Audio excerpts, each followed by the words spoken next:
Si ano to? Kilala ko to. Adventure na to. Puno! Ayan mga boss. Puno na naman yung Jojo Garage. Thank you Lord. Talagang hindi tayo nauubusan ng ating gawa.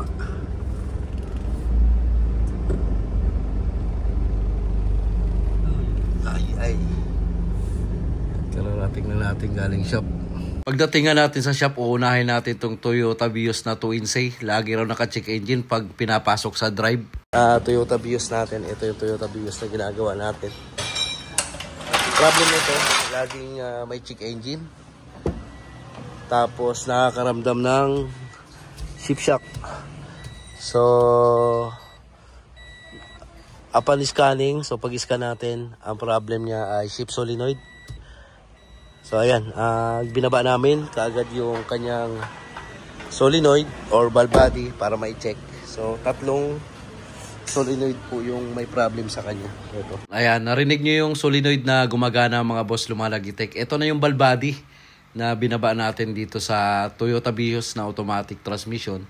So, hindi natin mapapalitan ng shift solenoid yung mga 2.6 na ganito pag hindi natin binababa yung valve body. So, ayan. Kaya, bago namin isalpak, so, tinitesting talaga namin ng mabuti yung solenoid para hindi magkaroon ng problema. Mamaya kasi, pag naikabit, may problema pala. Kaya, ayan. Dito pala sa baba, tinitesting na natin mga boss, yung solenoid na ikakabit natin. Ito yung papalit natin mga boss. So, tinest lang namin yung solenoid ng binili namin na Surplus. So, ito ginagamit natin battery dyan pang-test. Yung 9 volt. 9 volt battery. Ito kasi wala na talaga. Dead na. At saka makikita nyo, ayan yung sunog na. Nagkukulay, itim na yung ibabaw. Ayan. Dapat ganyan ang kulay niya. Ayan. Green na green. Ito, nangingitim na siya. Ayan o, nangingitim na yung ilalim. Ayan, makikita nyo. Ibig sabihin, sunog na itong solenoid niya. Ayan o. Kasama na rin natin itong harness pagka kinabit natin. Kasi minsan nagkaka-problem din sa harness itong mga ganito. So, isang buo na.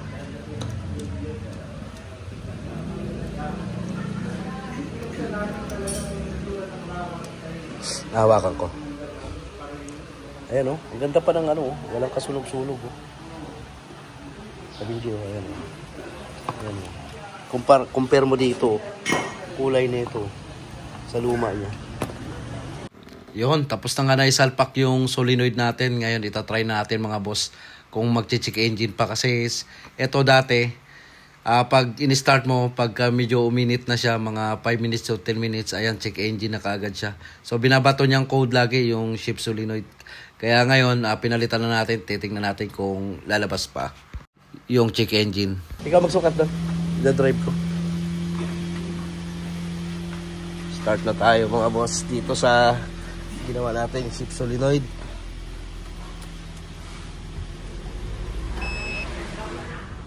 Kalmado na siya oh. Wala na yung shift shock.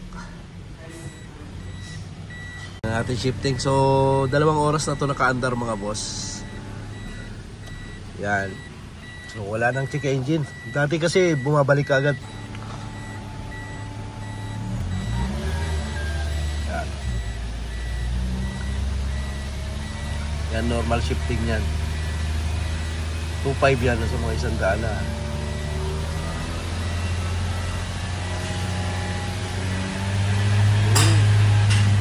Ayos. Goods na.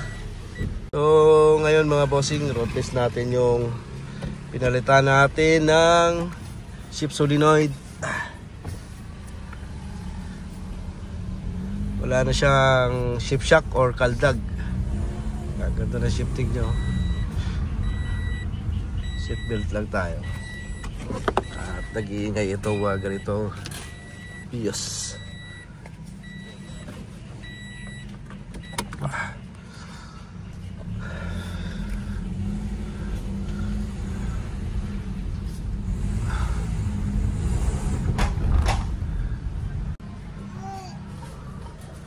Drive. Ayun. ano siya, smooth.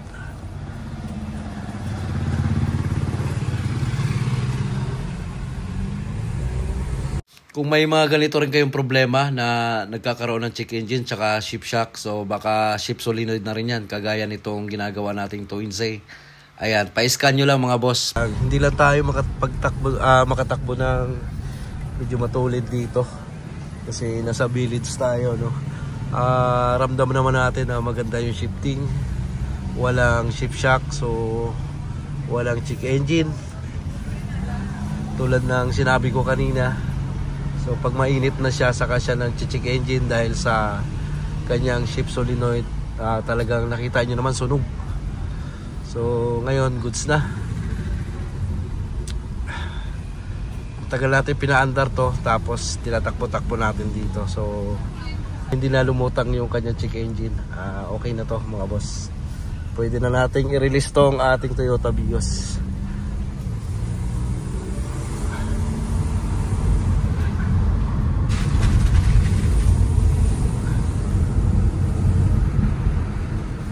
Right.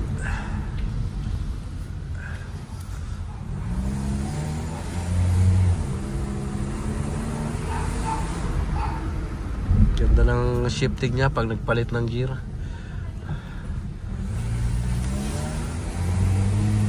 Yan, no? Okay.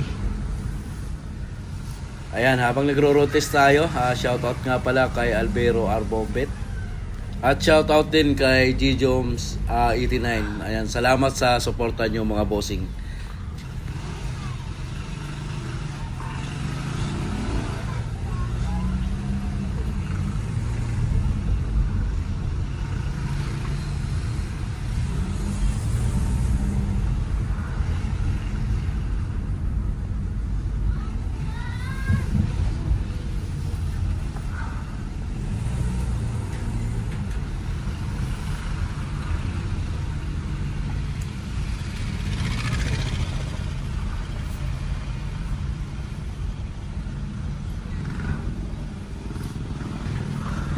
Alright, so goods na.